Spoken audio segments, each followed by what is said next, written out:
This happened less than a month ago. I'm a petite female and in my 20s.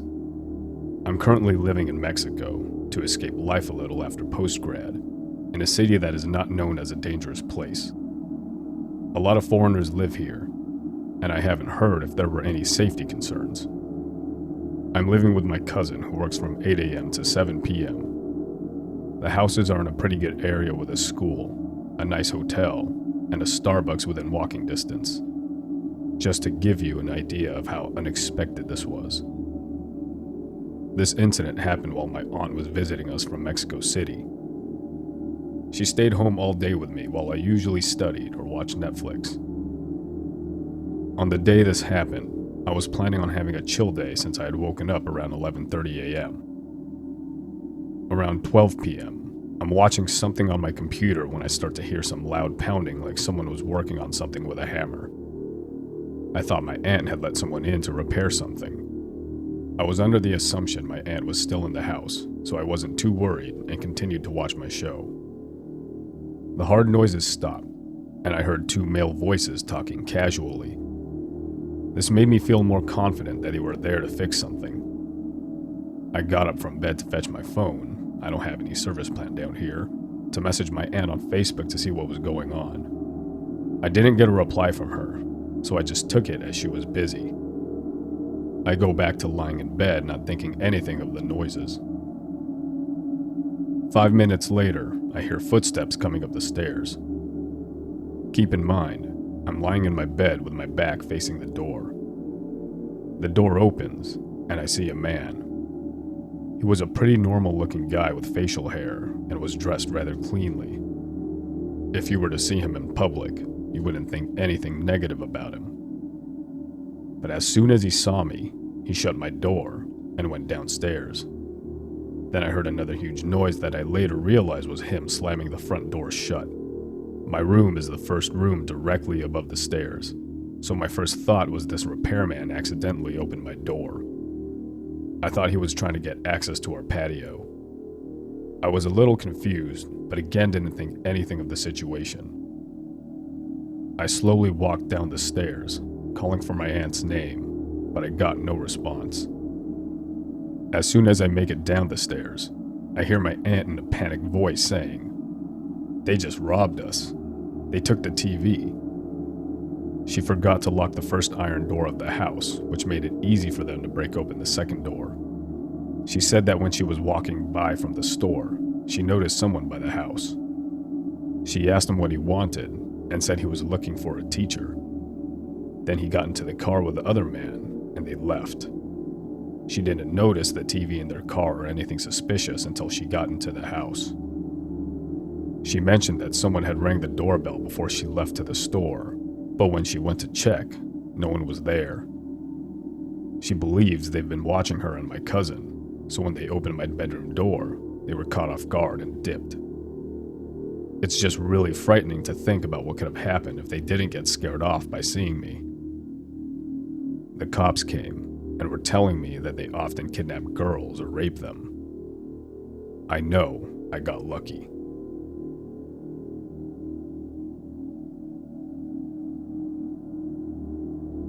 A couple of years ago, I was solo backpacking in France and made a day trip out to Versailles from Paris. You have to take 2 separate trains to get both out there and get back. I got on my first train heading back from Versailles. My phone was at 3%, so I switched it to airplane mode and low power mode, and had my headphones in without anything playing to deter people from approaching me. This random guy, we'll call him John, didn't care. He came over and sat beside me, speaking to me in French. I'd been walking around the gardens all day and wasn't really in the mood to entertain anyone, so I pretended I didn't understand French. He pulled out his phone and went onto Google Translate, asking if I wanted to learn French. I responded with, "No thank you," and went to put my headphones back in, and appeared even more uninterested, since my body language wasn't enough for him. He continued to ask me questions through his phone, the next one being, "Where are you sleeping?" I lied and said that I was in a large hotel with my family and was heading back to them. He asked where it was, and all I replied with was Paris. He then asked if I was getting off at a specific stop of the subway, which I said yes to, another lie, and he said that he'd go with me. I immediately said no and ended the conversation. I got my headphones in and completely closed him off from talking to me, which prompted him to leave me alone for a couple of minutes. He then got a phone call and said to his friend, "Yeah, I'll get off at stop X, and you go to stop Y." This set off the danger alarm in my head, because stop Y was the actual one I was getting off at. We got to the transfer station, and he got up and off the train and waited for me at the doors. I took my sweet-ass time getting up and making sure I had everything, to the point that it was very obvious I was doing it on purpose. He then left to get on the other train, and I slowly made my way off into the next train. And I mean painfully slow. I got on the train at the very front and was watching everyone around me to make sure nobody was being suspicious or watching me, to the point that they all probably thought I was on something. We got to stop X, and I'm watching the people going off and coming on, as well as anyone on the platform, but I see no sign of him or anyone paying much attention to me. We get to stop Y, and I get off with the crowd, turn the corner, and he's there with 4 friends scanning everyone coming out. I turned around so fast and went the exact opposite way, taking my hair out of my bun and trying to change my appearance as much as I possibly could. As soon as I got out of the train station, I ran back to my hostel and refused to leave it unless I was with one of my roommates.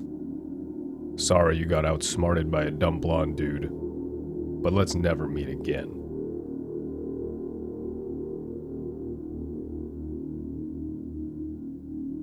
This incident happened when I was like 6 or 7. So I wasn't scared at the time because I didn't really understand what was happening.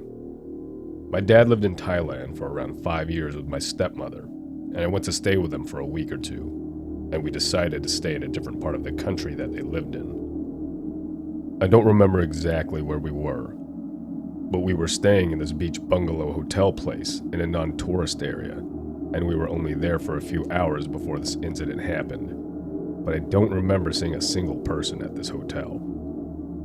The restaurant was empty. The beach bar was empty. The place was just deserted besides the people who worked there. Our bungalow/room was about a meter off the ground and was pretty simple. A bathroom, a double bed, and a single. There was a pretty decent TV opposite the beds with a lot of space in between. Also, what we didn't know until later is that the lock on our sliding glass door was broken. Eventually it got dark, and we watched some bug documentary and went to sleep. About 2 hours later, my dad woke me up and told me that he had woken up and saw a man who had come into our room and was standing in the dark, staring at my dad, watching him sleep. My dad was a pretty calm person and told the man that this wasn't his room and that he needed to leave. The man just stood there, so my dad got out of his bed and walked up to this man to kick him out, at which point he finally walked out the door, which was when my dad proceeded to come over and wake me up. We stood on the balcony and looked down the long, narrow path to our bungalow, but this man was nowhere to be seen. Later, we figured out that he was probably hiding under our bungalow. About half an hour later, everyone was asleep but me. I was about to drift off when I saw a hand through the glass door and turn on the light. We got up and looked around, but once again, there was no sign of anyone. The same exact thing happened about 15 minutes later. We jammed the door shut with something and heard the man fiddling with a lock 10 minutes later. We called reception, and they checked the place out but couldn't find anything, but told us to let them know if anything else happens. It was probably an hour later, and everyone was asleep but me. And again I saw this man unjam the door, crawl on the floor to our bathroom like some sort of demon creature, turn the bathroom light on, and then stare at me, smiling. This woke my parents, and we all ran the hell out of there to the reception, but once again they could not find anyone at all. They moved us to a special room above the reception, and we left the first thing in the morning. Like I said, I was too young to understand what was happening and be scared, but looking back on it, it gives me chills.